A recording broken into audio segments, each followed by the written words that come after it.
अक्का महादेवी। महादेवी अक्का कर्नाटक की मशहूर लिंगायत संत भक्ति संतों की एक बड़ी संख्या दलितों और महिलाओं की है। एक ऐसी ही महान महिला संत की बात हम करने जा रहे हैं, महादेवी अक्का। भक्ति आंदोलन भारत के इतिहास का एक बहुत जरूरी हिस्सा है। ये सिर्फ एक धार्मिक पंथ ही नहीं बल्कि सदियों पुरानी सामाजिक व्यवस्थाओं के खिलाफ एक आंदोलन भी था। धर्म को एक खास अभिजात वर्ग के कब्जे से छुड़ाकर उसे सार्वजनिक और समावेशी बनाना ही इस आंदोलन का मुख्य उद्देश्य था। हम भक्ति पंथ के जितने भी महान संतों को जानते हैं, वे सब समाज के अलग अलग तबकों से आते थे। कोई मीराबाई की तरह राजघराने का सदस्य था तो कोई कबीरदास की तरह जुलाहा। भक्ति आंदोलन ने भगवान को सिर्फ ब्राह्मणों तक सीमित नहीं रखा बल्कि उसे समाज के हर शोषित और पीड़ित वर्ग तक पहुंचाया, और इसीलिए भक्ति संतों की एक बड़ी संख्या दलितों और महिलाओं की है। एक ऐसी ही महान महिला संत की बात हम करने जा रहे हैं, महादेवी अक्का। महादेवी, जिन्हें सम्मानपूर्वक महादेवी अक्का कहते हैं, का जन्म साल 1130 में कर्नाटक के शिवमोग्गा के पास एक गांव में हुआ था। उनका बचपन ही एक आध्यात्मिक माहौल में गुजरा था। उनके माता पिता निर्मल शेट्टी और सुमति लिंगायत या वीरशैव संप्रदाय के थे और इसीलिए महादेवी भी शिव की पूजा करते हुए बड़ी हुई। अपनी उम्र की बाकी लड़कियों की तरह उन्हें खिलौनों में या बाहर खेलने घूमने में कोई दिलचस्पी नहीं थी और वे हर वक्त अपने आराध्य शिव की मूर्ति के सामने ध्यानमग्न बैठी रहती थी। छोटी सी उम्र में ही वे अपने देवता के स्मरण में अपनी मातृभाषा कन्नड़ा में छोटी छोटी कविताएं, जिन्हें वचन कहते हैं, लिखने लगी थी। इन सभी वचनों में उन्होंने शिव को चैन मल्लिकार्जुन नाम से संबोधित किया, जिसका मतलब है जो मोगरे के फूल की तरह श्वेत है। महादेवी अपने आराध्य को देवता से ज्यादा एक प्रेमी, एक पति के तौर पर देखा करती थी। उनका एक वचन है जिसमें वे कहती हैं, मेरे प्रभु, चाहे आप सुने या न सुने, मैं आपका गुणगान किए बिना रह नहीं सकती। आप मेरी पूजा स्वीकार करें या न करें, मैं आपकी पूजा किए बिना रह नहीं सकती। आप मुझसे प्यार करें या न करें, मैं आपकी बाहों में रहे बिना चैन से जी नहीं सकती। आप मेरी तरफ देखें या न देखें, मैं आपको जी भरकर देखे बिना रह नहीं सकती। ओ चैन मल्लिकार्जुन, आपकी पूजा करके ही मुझे सुख प्राप्त होता है। कहते हैं महादेवी देखने में अत्यंत सुंदर थी। जब तक वे 16 साल की हो गईं, उनकी तरह सुंदर और कोई न था और उनके चाहने वाले भी हजार थे। उनसे प्यार करने वाले हर मर्द का प्रस्ताव वे ठुकरा देती थी क्योंकि वे मन ही मन भगवान शिव को अपना पति मान चुकी थी। उन्होंने ठान लिया था कि वे किसी इंसान से प्यार या विवाह नहीं कर पाएंगी क्योंकि उनका पति तो स्वयं भगवान है। एक वचन है जिसमें वे कहती हैं, ये जो पुरुष हैं, जो एक समय के बाद मर जाते हैं और जिनकी लाशें सड़ जाती हैं, इन्हें दूर ले जाओ मेरी नजरों से और अपनी रसोई के चूल्हे में फेंक दो। महादेवी की सुंदरता की बात वहां के राजा कौशिक तक पहुंच गई और उन्होंने ठान लिया कि वे उनसे शादी करेंगे। प्रस्ताव लेकर वे महादेवी के यहाँ पहुंचे तो महादेवी ने बाकायदा उन्हें ये कहकर नकार दिया कि मेरे चैन मल्लिकार्जुन के सामने तो हर मर्द पुतला है। अब कौशिक और महादेवी में फर्क सिर्फ राजा और प्रजा का ही नहीं बल्कि धर्म का भी था। कौशिक जैन थे और महादेवी शिव भक्त। महादेवी के माता पिता को डर था कि राजा क्रोधित होकर उन्हें सजा देंगे क्योंकि महादेवी ने सिर्फ विवाह का प्रस्ताव ही नहीं ठुकराया बल्कि शंकर भगवान को अपना पति बताकर राजा की धार्मिक भावनाओं को भी ठेस पहुंचाए। ये डर सच हुआ। राजा वाकई नाराज हुए थे और उन्होंने महादेवी को डरा धमकाकर उन्हें राजी कराने की कोशिश की। कुछ सूत्रों का मानना है कि महादेवी राजी हुई थीं मगर इस शर्त पर कि राजा उन्हें कभी हाथ तक नहीं लगाएंगे, और बाद में राजा ने इस शर्त को तोड़ दिया। कुछ और सूत्र कहते हैं कि राजा ने महादेवी का अपहरण करके उनसे जबरदस्ती ब्याह रचाए और उनका बलात्कार किया। जो भी है, राजा कौशिक से शादी होने के बाद ही महादेवी एक दिन महल से निकल गईं। उन्हें निकलते देख राजा क्रोधित होकर बोले, अगर जा रही हो तो वे सारे कपड़े और गहने लौटा दो जो मैंने तुम्हें दिए हैं और जो तुमने पहने हैं।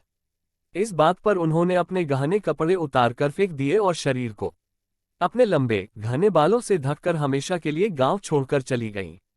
अपना गांव छोड़ने के बाद वे पश्चिम कर्नाटक के कल्याण में आ पहुंची जहां प्रसिद्ध लिंगायत संत बासवेश्वर उर्फ बासवन्ना ने अनुभव मंडप की शुरुआत की थी। अनुभव मंडप लिंगायत संतों की सभा है जहां आध्यात्मिक मुद्दों पर चर्चा की जाती है और जिसका लक्ष्य जात पात की सामाजिक पाबंदियों से मुक्ति पाना है। यहां प्रवेश पाना आज भी उतना ही मुश्किल है जितना उस समय था क्योंकि एक ऐसे सच्चे भक्त को ही यहां शामिल होने की अनुमति है जिसे संसार और सांसारिक सुख और दुख से कोई लेना देना नहीं है।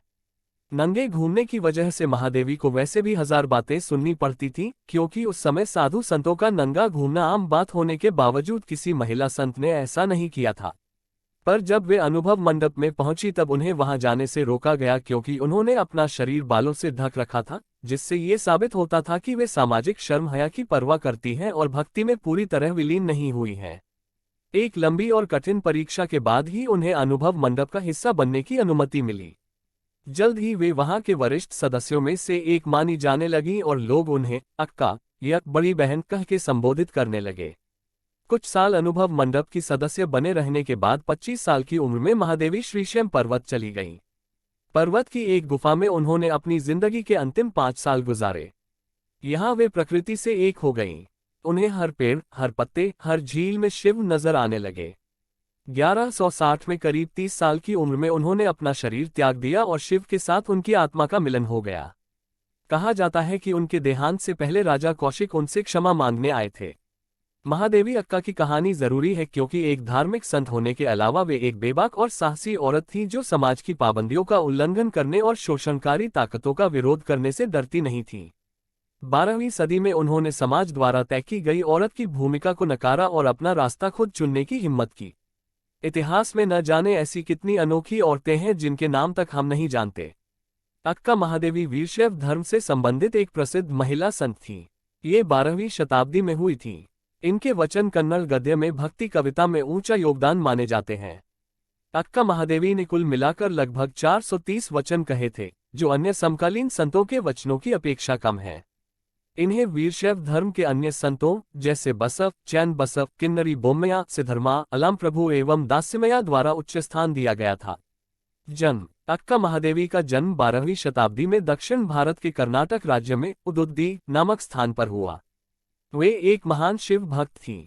10 वर्ष की आयु में ही उन्हें शिव मंत्र में दीक्षा प्राप्त हुई थी। अक्का महादेवी ने अपने सलोने प्रभु का सजीव चित्रण अनेकों कविताओं में किया है। उनका कहना था कि वे केवल नाम मात्र को एक स्त्री हैं, किंतु उनका देह, मन, आत्मा सब शिव का है। विवाह। अक्का महादेवी शिव की भक्त थीं। शिव को वह अपने पति के रूप में देखती थीं। बचपन से ही उन्होंने अपने आप को पूरी तरह से शिव के प्रति समर्पित कर दिया था। जब वह युवा हुई तो स्थानीय जैन राजा कौशिक अक्का महादेवी के अप्रतिम सौंदर्य पर मुग्ध हो गया। परिवार के लोग विवाह के लिए सहमत हो गए क्योंकि राजा के कोप का भाजन परिवार वाले नहीं बनना चाहते थे। महल से निष्कासित अक्का महादेवी ने राजा से विवाह तो कर लिया, किंतु उसे शारीरिक रूप से दूर ही रखा। उनका कहना था कि उनका विवाह पहले ही शिव से हो चुका है। राजा उनसे कई तरीकों से प्रेम निवेदन करता रहा, लेकिन हर बार वह शिव से विवाह की बात को दोहराती। एक दिन राजा ने सोचा कि ऐसी पत्नी को रखने का कोई मतलब नहीं है। ऐसी पत्नी के साथ भला कोई कैसे रह सकता है जिसने किसी अदृश्य व अनजाने व्यक्ति से विवाह किया हुआ है। उन दिनों औपचारिक रूप से तलाक नहीं होते थे, किंतु राजा परेशान रहने लगा। उसे समझ नहीं आ रहा था कि वह क्या करे। उसने अक्का को अपनी राजसभा में बुलाया और राजसभा से फैसला करने को कहा। जब सभा में अक्का महादेवी से पूछा गया तो वह यही कहती रही कि उनके पति कहीं और हैं। राजा और भी क्रोध में आ गया क्योंकि इतने सारे लोगों के सामने उसकी पत्नी कह रही थी कि उसका पति कोई और है। 800 साल पहले किसी राजा के लिए ये सहन करना कोई आसान बात नहीं थी। समाज में ऐसी बातों का सामना करना आसान नहीं था। राजा ने कहा, अगर तुम्हारा विवाह किसी और के साथ हो चुका है तो तुम मेरे साथ क्या कर रही हो? चली जाओ। राजा के ऐसे आदेश से अक्का महादेवी वहां से चल पड़ी। जब राजा ने देखा कि अक्का बिना किसी परेशानी के उसे छोड़कर जा रही है तो क्रोध के कारण उसके मन में नीचता आ गई। उसने कहा, तुमने जो कुछ भी पहना हुआ है, आभूषण, कपड़े, सब कुछ मेरा है। ये सब यहीं छोड़ दो और तब जाओ। लोगों से भरी राजसभा में 17-18 साल की युवती अक्का महादेवी ने अपने सभी वस्त्र उतार दिए और वहां से निर्वस्त्र ही चल पड़ी। उस दिन के बाद से अक्का महादेवी ने वस्त्र पहनने से इनकार कर दिया। बहुत से लोगों ने उन्हें समझाने की कोशिश की कि उन्हें वस्त्र पहनने चाहिए क्योंकि इससे उन्हें ही परेशानी हो सकती है, लेकिन उन्होंने इस पर कोई ध्यान नहीं दिया। निधन। अक्का महादेवी पूरे जीवन निर्वस्त्र ही रहीं और एक महान संत के रूप में जानी गईं। उनका निधन कम उम्र में ही हो गया था, लेकिन इतने कम समय में ही उन्होंने शिव और उनके प्रति अपनी भक्ति के बारे में सैकड़ों खूबसूरत कविताएं लिखीं। अक्का महादेवी जिसने वासना पर विजय पाए। कर्नाटक प्रांत के एक छोटे से ग्राम उदरुद्दी में एक साधारण गृहस्थ के घर एक कन्या ने जन्म लिया। अक्का महादेवी उसका नाम रखा गया। अक्का को उनके पिता श्री निर्मल ने संस्कृत की शिक्षा दिलाई। उससे धार्मिक संस्कार बल पा गए। उनके मन में आध्यात्मिक जिज्ञासाएं जोर पकड़ गई। उन्होंने सत्य की शोध का निश्चय कर लिया और उसी के फलस्वरूप वे ईश्वर भक्ति, साधना और योगाभ्यास में लग गई। आज हमें पाश्चात्य सभ्यता बंदी बना रही है। उन दिनों भारतवर्ष में मुस्लिम संस्कृति और सभ्यता की आंधी आई हुई थी। मुसलमान शासकों की दमन नीति से भयभीत भारतीय अपने धर्म, अपनी संस्कृति को तेजी से छोड़ते जा रहे थे।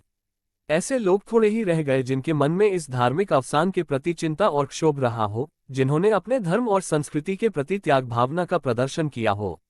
अक्का महादेवी, एक साधारण सी ग्राम्य बाला ने प्रतिज्ञा की कि वह आजीवन ब्रह्मचारिणी रहकर ईश्वर उपासना और समाज सेवा में रत रहकर अपने धार्मिक गौरव को बढ़ाएगी। अक्का का सौंदर्य वैसे ही अद्वितीय था, उस पर संयम और सदाचार की तेजस्विता की कांति सोने में सुहागा बन गई। उनके सौंदर्य की तुलना राजकुमारियों से की जाने लगी। तत्कालीन कर्नाटक के राजा कौशिक को अक्का महादेवी के अद्वितीय सौंदर्य का पता चला तो उनके सामने विवाह का प्रस्ताव रखा। साधारण लोगों ने इसे अक्का का महान सौभाग्य समझा, पर अक्का ने उस प्रलोभन को भगवान की उपस्थिति की हुई परीक्षा अनुभव की। उन्होंने विचार करके देखा, सांसारिकता और धर्म सेवा दोनों बातें एक साथ नहीं चल सकती। भोग और योग में कोई संबंध नहीं। यदि अपनी संस्कृति को जीवन देना है तो सांसारिक सुखोपभोग को बढ़ाया नहीं जा सकता। इच्छाओं को बलिदान करके ही उस लक्ष्य को प्राप्त किया जा सकता है। यह विचार आते ही उन्होंने कौशिक का प्रस्ताव ठुकरा दिया। जिनके उद्देश्य छोटे और तृष्णा वासनाओं से घिरे हुए हों, वह बेचारे त्याग तपश्चर्या का महत्व क्या जान सकते हैं। कौशिक ने इसे अपना अपमान समझा। उसने अक्का के माता पिता को बंदी बनाकर कारागार में डलवाकर एक बार पुनः संदेश भेजा, अब भी संबंध स्वीकार कर लो, अन्यथा तुम्हारे माता पिता का वध कर दिया जाएगा। उद्धरण अक्का ने विचार किया, लोक में अपने माता पिता, भाई बंधु भी आते हैं। सबके कल्याण की बात सोचे तो उनके ही कल्याण को क्यों भुलाएं। सचमुच ये बड़ा सार्थक भाव था। उससे भुलाने का भाव ही पलायनवाद के रूप में इस देश में पनपा, तो भी उन्होंने सूझ से काम लिया। इन्होंने एक शर्त पर प्रस्ताव स्वीकार कर लिया कि वह समाज सेवा, संयम और साधना का परित्याग न करेगी। कौशिक ने यह बात मान ली। विवाह उन्होंने कर लिया, पर अपनी निष्ठा से अपने कामुक पति को बदलकर संत बना दिया। अक्का और कौशिक दोनों ने मिलकर अपने धर्म, अपनी संस्कृति का सर्वत्र खूब प्रसार किया। उसी का ये फल है कि कर्नाटक प्रांत अभी भी पाश्चात्य सभ्यता के बुरे रंग से बहुत कुछ बचा हुआ है। अक्का महादेवी गुफाएं। श्रीशैम पता, श्रीशैम से 10 किलोमीटर, श्रीशैम, आंध्र प्रदेश, 5,18,102, भारत। अक्का महादेवी गुफाएं पूरे दिन खुली रहती हैं, लेकिन नाव की सवारी सुबह 10:30 बजे शुरू होती है। यदि आप कुछ रोमांच की तलाश में हैं तो श्रीशैम से 18 किलोमीटर की दूरी पर स्थित अक्का महादेवी गुफाएं श्रीशैम में देखने के लिए सबसे अच्छी जगह हैं। ये गुफाएं एक लोकप्रिय धार्मिक मंदिर भी हैं और भगवान शिव को समर्पित हैं। कृष्णा नदी के पास स्थित अक्का महादेवी गुफाएं प्राकृतिक रूप से बनी हैं। अक्का महादेवी गुफाएं मनमोहक प्राकृतिक सुंदरता और शांत वातावरण प्रस्तुत करती हैं, जो थोड़ा रोमांच के साथ संयुक्त है। हालांकि नल्लामाला पहाड़ी श्रृंखलाओं में प्राकृतिक रूप से बनी कई गुफाएं हैं, अक्का महादेवी गुफाएं सबसे मनोरम में से एक हैं। अक्का महादेवी गुफाओं का दौरा श्रीशैम पर्यटन के सबसे अच्छे हिस्सों में से एक है। चूंकि ये गुफाएं जंगल में स्थित हैं, इसलिए पर्यटकों को सबसे पहले पाताल गंगा से नाव की सवारी करनी पड़ती है, जिसके बाद कुछ मिनटों का छोटा सा ट्रैक होता है। गुफाओं तक नाव की सवारी कृष्णा नदी के माध्यम से होती है। ये लगभग 1 घंटे लंबा है। नाव में एक शांतिपूर्ण सवारी, आपके चारों ओर पानी का शांत फैलाव, संजोने लायक अनुभव है। यदि आप आरामदायक गतिविधि की तलाश में हैं तो यह एक आदर्श विकल्प है। एक बार जब नाव गुफा के प्रवेश द्वार के पास लंगर डालती है तो एक विशाल प्राकृतिक रूप से बना हुआ मेहराब देखा जा सकता है। गुफा तक पहुंचने के लिए आपको करीब 10 मिनट तक मुश्किल रास्ते पर चलना पड़ता है। गुफा का मुख्य प्रवेश द्वार बनाने वाला राजसी मेहराब लगभग 200x16x4 फीट का है, जो एक मनमोहक दृश्य बनाता है। गुफाएं लगभग 150 मीटर गहरी हैं। जैसे जैसे आप अक्का महादेवी गुफाओं में प्रवेश करते हैं और अंदर चलते हैं, अंधेरा बढ़ता जाता है। पर्यटकों को अंदर चलते समय सावधान रहना पड़ता है, क्योंकि गुफाएं किसी भी रोशनी से रहित हैं। प्रकाश के लिए आमतौर पर छोटी मशालों का उपयोग किया जाता है। जैसे जैसे कोई अंदर जाता है, गुफा की चौड़ाई भी कम होती जाती है। संकरी सुरंग के अंत में प्राकृतिक रूप से बना हुआ शिवलिंग है। शिवलिंग तक जाने वाला रास्ता भी काफी संकरा है और इसकी ऊंचाई केवल 3 फीट है। इससे आगंतुकों को सुरंग के अंत तक पहुंचने के लिए झुकना और रेंगना पड़ता है, जहां पवित्र शिवलिंगम स्थित है। गुफाओं के बाहर नाश्ते और चाय बेचने वाली छोटी छोटी दुकानें हैं, इसलिए भ्रमण के बाद पर्यटक एक कप चाय के साथ मनमोहक प्रकृति के बीच कुछ देर आराम कर सकते हैं। महादेवी या अक्का महादेवी, जिन्हें कभी कभी केवल अक्का भी कहा जाता है, का जन्म भारत के कर्नाटक क्षेत्र के उडुताई में हुआ था। 10 साल की उम्र में उन्हें शिव की भक्त के रूप में दीक्षा दी गई, जो पीली त्वचा वाले विनाश और पुनर्जन्म के देवता, योगियों और तपस्वियों के स्वामी थे। उन्होंने चेन्ना मल्लिकार्जुन के रूप में शिव की पूजा की, जिसका शाब्दिक अर्थ है मल्लिका का सुंदर अर्जुन। ऐसा कहा जाता है कि महादेवी का विवाह स्थानीय राजा कौशिक से तय हुआ था। हालांकि तत्काल तनाव था, क्योंकि कौशिका एक जैन थी, एक ऐसा समूह जो अमीर था और परिणामस्वरूप बाकी आबादी उससे बहुत नाराज थी। अक्का की अधिकांश कविताएं ईश्वर के शाश्वत, अवैध प्रेम के पक्ष में नश्वर प्रेम को अस्वीकार करने के विषयों की पड़ताल करती हैं, और ऐसा लगता है कि उन्होंने भी यही रास्ता चुना है। वह अपने विलासितापूर्ण जीवन से भागकर एक घुमंतु कवि संत के रूप में रहने लगी, पूरे क्षेत्र में घूमती रहीं और अपने भगवान शिव की स्तुति करती रहीं। कहा जाता है कि महादेवी एक सच्ची सन्यासी थी। उन्होंने कपड़े पहनने से भी इनकार कर दिया था, जो पुरुष सन्यासियों के बीच एक आम बात है, लेकिन एक महिला के लिए ये चौंकाने वाली बात है। कल्याण में उनकी मुलाकात प्रसिद्ध शैव संत बसव और अल्लामा प्रभु से हुई। अक्का ने अपने आखिरी दिन श्रीशैम इलाके में बिताए। परंपरा कहती है कि उन्होंने 30 साल की उम्र में दुनिया छोड़ दी और प्रकाश की एक चमक के साथ महासमाधि अंतिम दिव्य मिलन में प्रवेश किया। अक्का महादेवी की कविताएं। सुगंध के लिए सांस लें। उसने मेरे दिल का सौदा कर लिया। यह एक धारा की तरह थी, जैसे कोई रेशम का कीड़ा बुनाई कर रहा हो। लोग, पुरुष और महिला। सूरज की रोशनी दिखाई देने लगी। क्या मैं तेरे द्वारा तुझे भूल गया हूँ? जमीन में खजाना। जब मैं खुद को नहीं जानता था। तुम जंगल हो, आप जब्त कर सकते हैं। आज के इस महत्वपूर्ण धार्मिक प्रकाशन को हम यहीं समाप्त करने की आज्ञा चाहते हैं। आप सबसे नम्र विनती है कि कृपया आप सब अपने अनमोल विचार हमें कमेंट बॉक्स में अवश्य लिखें। सनातन धर्म व भारतवर्ष के हर पहलू के बारे में हर माध्यम से जानकारी जुटाकर उसको संपूर्ण व सत्य रूप से आप लोगों तक पहुंचाना मेरा उद्देश्य है। यदि किसी भी विषय में मुझसे किसी भी प्रकार की कोई त्रुटि हो तो कृपया इस लेख के नीचे टिप्पणी कर मुझे अवगत करें।